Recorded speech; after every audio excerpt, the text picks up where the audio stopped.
ബർമയിൽ നിന്നും ആട്ടി ഓടിക്കപ്പെട്ട ഒരു കൂട്ടം ആൾക്കാർ, പലവിധ പീഡനങ്ങൾക്കും വിധേയമായിട്ടുള്ള, ബലാത്സംഗത്തിന് വിധേയമായിട്ടുള്ള ഒരു പറ്റം ആൾക്കാർ. ഡൽഹിയിൽ മഴ പെയ്യുമ്പോൾ മുട്ടോളം വെള്ളമാണ് അവിടെ. അവർക്ക് ദേശമില്ല, നാടില്ല, അവർക്ക് കുട്ടികളുണ്ട്, അവർക്ക് വിദ്യാഭ്യാസമില്ല. അഭയാർത്ഥികളായി നമ്മുടെ നാട്ടിൽ വന്നിട്ടുള്ള ആൾക്കാരാണ്. ഇടയ്ക്കിടെ അവരെ ക്യാമ്പുകൾ കത്തിക്കുകയും ചെയ്യും.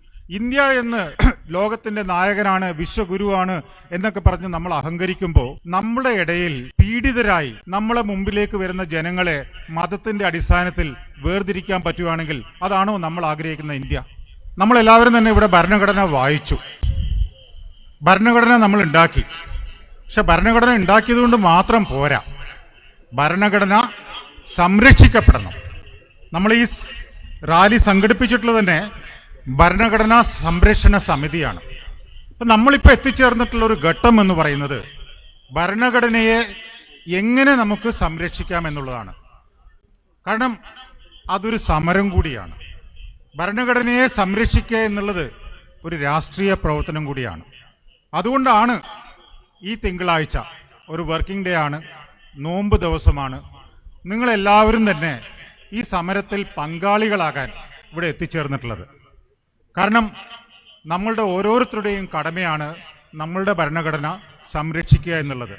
കാരണം ഇത് നമുക്ക് വേണ്ടി സംരക്ഷിക്കുന്നതല്ല, നമ്മുടെ തലമുറക്ക് വേണ്ടി സംരക്ഷിക്കുന്നതല്ല, നമ്മൾക്ക് വരാൻ പോകുന്ന തലമുറക്ക് വേണ്ടി നമ്മൾ സംരക്ഷിക്കുന്നതാണ് നമ്മളുടെ ഭരണഘടന എന്ന് പറയുന്നത്. അതുകൊണ്ടാണ് ഇത് ഒട്ടനവധി, ഞാൻ കുറച്ച് TV ചർച്ചകൾ കേട്ടു. ഇത് നമ്മളെ ബാധിക്കുന്ന പ്രശ്നമല്ലല്ലോ, അത് ആസാമില്, ബംഗാളില് അല്ലെങ്കിൽ മറ്റ് നോർത്ത് ഈസ്റ്റേൺ സ്റ്റേറ്റ്സിലുള്ള ആൾക്കാരെ ബാധിക്കുന്ന പ്രശ്നമല്ലേ എന്നുള്ള പലരും ചോദിക്കുന്നുണ്ട്. അങ്ങനെ പ്രശ്നം അവര് പരിഹരിക്കട്ടെ എന്ന് തീരുമാനിക്കുകയാണെങ്കിൽ പിന്നെ നമ്മൾ എന്തിനാ ഇന്ത്യക്കാരായിരിക്കുന്നത്? ഓരോ ഇന്ത്യക്കാരന്റെയും പ്രശ്നം നമ്മുടെയും പ്രശ്നമാണ്. ആസാമിലാണെങ്കിലും നോർത്ത് ഈസ്റ്റിലാണെങ്കിലും ഈ രാജ്യത്തിന്റെ ഏത് കോണിലാണെങ്കിലും ഒരു ഇന്ത്യക്കാരൻ നമ്മുടെ രാജ്യത്ത് കഷ്ടത അനുഭവിക്കുന്നുണ്ടെങ്കിൽ അത് നമ്മളുടെയും കൂടെ പ്രശ്നമാണ്. ആ ഘട്ടത്തിലാണ് നമ്മുടെ ഇടയിലുള്ള ആൾക്കാരെ രണ്ടാം തര പൗരക്കാരനായി മാറ്റുന്ന രീതിയിലുള്ള ഈ CIA പ്രഖ്യാപനം നടന്നിരിക്കുന്നത്. കാരണം നമ്മൾ മനസ്സിലാക്കേണ്ടത് എന്താണ് CIA എന്ന് പറയുമ്പോൾ, ഞാൻ നേരത്തെ ഇപ്പോൾ റോഹിംഗ്യ അഭയാർത്ഥികളെ പറ്റി പറഞ്ഞു. ഞാൻ ഡൽഹിയിൽ റോഹിംഗ്യ അഭയാർത്ഥി ക്യാമ്പ് സന്ദർശിച്ചിട്ടുള്ള വ്യക്തിയാണ്. ബർമയിൽ നിന്നും ആട്ടി ഓടിക്കപ്പെട്ട ഒരു കൂട്ടം ആൾക്കാർ, പലവിധ പീഡനങ്ങൾക്കും വിധേയമായിട്ടുള്ള, ബലാത്സംഗത്തിന് വിധേയമായിട്ടുള്ള ഒരു പറ്റം ആൾക്കാർ. ഞാൻ കണ്ടുള്ള കാഴ്ച, ഡൽഹിയിൽ ഈ പഴയ ആക്രി കച്ചവടം എന്ന് പറയില്ലേ, നമ്മൾ പഴയ സാധനങ്ങൾ വെക്കുന്ന കബാഡിവാല എന്ന് ഡൽഹി പറയും. അയാൾക്കൊരു 1 ഏക്കർ സ്ഥലമുണ്ട്, ഒരു ഡൽഹിക്ക് ഗുഡ്ഗാവിനടുത്ത്. അവിടെ അവരോട് പറഞ്ഞു, ഞങ്ങളെ ഈ ആക്രി മുഴുവൻ തന്നെ അവിടെ തള്ളും, നിങ്ങളവിടെ താമസിച്ചോ, അതിന് വാടക കൊടുക്കണ്ട, പകരം ഈ ആക്രി തരംതിരിച്ച് അയാൾക്ക് കൊടുക്കണം. ഡൽഹിയിൽ മഴ പെയ്യുമ്പോൾ മുട്ടോളം വെള്ളമാണ് അവിടെ. അവർക്ക് ദേശമില്ല, നാടില്ല, അവർക്ക് കുട്ടികളുണ്ട്, അവർക്ക് വിദ്യാഭ്യാസമില്ല. അഭയാർത്ഥികളായി നമ്മളെ നാട്ടിൽ വന്നിട്ടുള്ള ആൾക്കാരാണ്. ഇടയ്ക്കിടെ അവരെ ക്യാമ്പുകൾ കത്തിക്കുകയും ചെയ്യും. ഇങ്ങനെ കത്തിക്കുമ്പോൾ അതിൽ വരുന്ന പേര് ആകസ്മികമായി തീ ഉണ്ടായി എന്നുള്ളതാണ്. പോലീസ് പറയുന്നത് ആകസ്മികമായിട്ടുള്ള തീപിടുത്തം എന്ന് പറയുന്നത്. ഇന്ത്യ എന്ന് ലോകത്തിന്റെ നായകനാണ്, വിശ്വഗുരുവാണ് എന്നൊക്കെ പറഞ്ഞ് നമ്മൾ അഹങ്കരിക്കുമ്പോൾ നമ്മുടെ ഇടയിൽ പീഡിതരായി നമ്മളെ മുമ്പിലേക്ക് വരുന്ന ജനങ്ങളെ മതത്തിന്റെ അടിസ്ഥാനത്തിൽ വേർതിരിക്കാൻ പറ്റുകയാണെങ്കിൽ അതാണോ നമ്മൾ ആഗ്രഹിക്കുന്ന ഇന്ത്യ?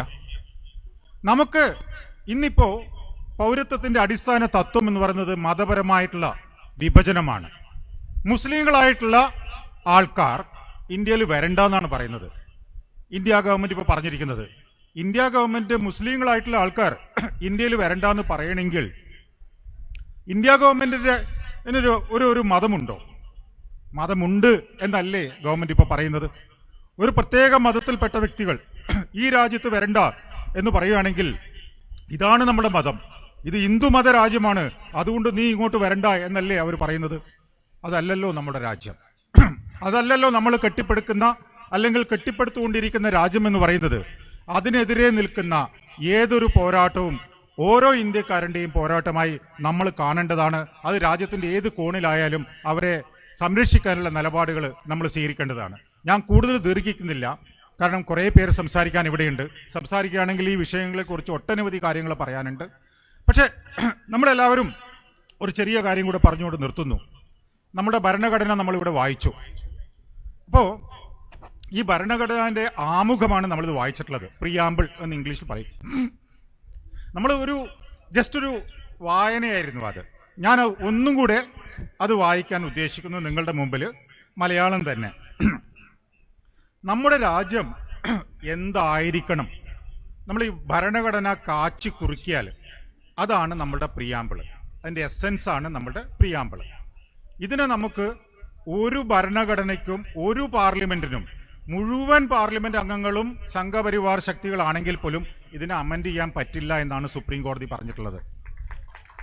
അതുകൊണ്ടാണ് ഇത്തരത്തിലുള്ള എല്ലാവിധ ജനവിരുദ്ധ, ഇന്ത്യാവിരുദ്ധ നിയമങ്ങളൊക്കെ തന്നെ അസാധുവായി മാറുന്നത്. അതിന്റെ അടിസ്ഥാനത്തിലാണ് നമ്മൾ കോടതികളിൽ ഇത് ഭരണഘടനാ വിരുദ്ധമാണ് എന്ന് പറഞ്ഞുകൊണ്ട് നമ്മൾ പോരാടുന്നത്. അപ്പൊ എന്താണ് ഈ ആമുഖം? ഒന്നുകൂടെ നമുക്ക് സൂക്ഷിച്ച് നോക്കാം. നമ്മൾ ഇന്ത്യയിലെ ജനങ്ങൾ ഇന്ത്യയെ ഒരു പരമാധികാര, അതായത് നമ്മുടെ സോവറീൻ എന്ന് ഇംഗ്ലീഷിൽ പറയും, നമ്മളുടെ കാര്യങ്ങൾ തീരുമാനിക്കുന്ന ഒരു പരമാധികാര രാജ്യം, സ്ഥിതി സമത്വം, എല്ലാവരെയും ഒരുപോലെ കാണുന്ന ഒരു രാജ്യം, മതനിരപേക്ഷത. നമ്മൾ മതത്തിനെതിരല്ല, സെക്യുലറിസം.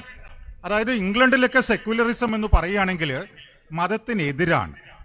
നമ്മളുടെ സെക്യുലറിസം, ഇന്ത്യൻ സെക്യുലറിസം പറയുന്നത് മതം നിങ്ങളുടെ പ്രൈവറ്റ് അഫെയർ ആണ്, നിങ്ങളുടെ പ്രൈവറ്റ് സാധനമാണ് മതം. അത് എങ്ങനെ വേണമെങ്കിലും നിങ്ങൾ പാലിച്ചോ, പക്ഷെ മറ്റാൾക്കാരെ ബുദ്ധിമുട്ടിക്കരുത്. അതേസമയം ഗവൺമെന്റിന് തനതായൊരു മതമില്ല.